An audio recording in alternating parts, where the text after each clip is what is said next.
Praise the Lord. അപ്പോസ്തലപ്രവൃത്തിയുടെ പുസ്തകം 12-ാം അധ്യായം നാം വായിച്ചു തുടങ്ങുന്ന ഇങ്ങനെയാണ്. ആ കാലത്ത് ഹെരോദ രാജാവ് സഭയിൽ ചിലരെ പീഡിപ്പിക്കേണ്ടതിന് കൈനീട്ടി. യോഹന്നാന്റെ സഹോദരനായ യാക്കോബിനെ അവൻ വാളുകൊണ്ട് കൊന്നു. അത് യഹൂദന്മാർക്ക് പ്രസാദമായി. ഇതാ പത്രോസിനെ പിടിച്ച് കാരാഗൃഹത്തിനകത്തിട്ടിരിക്കുന്നു, കൊല്ലുവാൻ വേണ്ടി. ഈ സമയത്താണ് സഭ പത്രോസിനു വേണ്ടി ശ്രദ്ധയോടെ ദൈവത്തോട് പ്രാർത്ഥിക്കുന്നത്. പത്രോസിനു വേണ്ടി സഭ ശ്രദ്ധയോടെ പ്രാർത്ഥിക്കുമ്പോൾ സഭയുടെ പ്രാർത്ഥന സ്വർഗത്തോളം എത്തി. സ്വർഗത്തിൽ ദൈവത്തിന്റെ ആജ്ഞപ്രകാരം ഒരു ദൂതനെ ദൈവം കാരാഗൃഹത്തിനകത്തിറക്കി.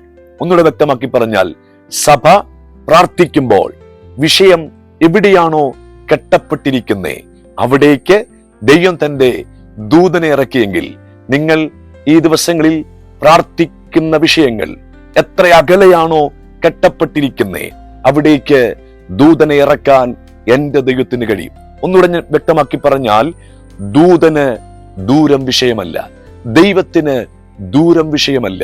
നിങ്ങളിപ്പോൾ പ്രാർത്ഥിച്ചുകൊണ്ടിരിക്കുമ്പോൾ നിങ്ങളുടെ വിഷയങ്ങൾ കിലോമീറ്ററുകൾക്കപ്പുറത്ത്, മൈലുകൾക്കപ്പുറത്താണെങ്കിലും അവിടേക്ക് ഇറങ്ങി വരാൻ ദൈവത്തിന്റെ ദൂതന് കഴിയും. അതേ പ്രിയപ്പെട്ടവരെ, വിശ്വസിക്കണം.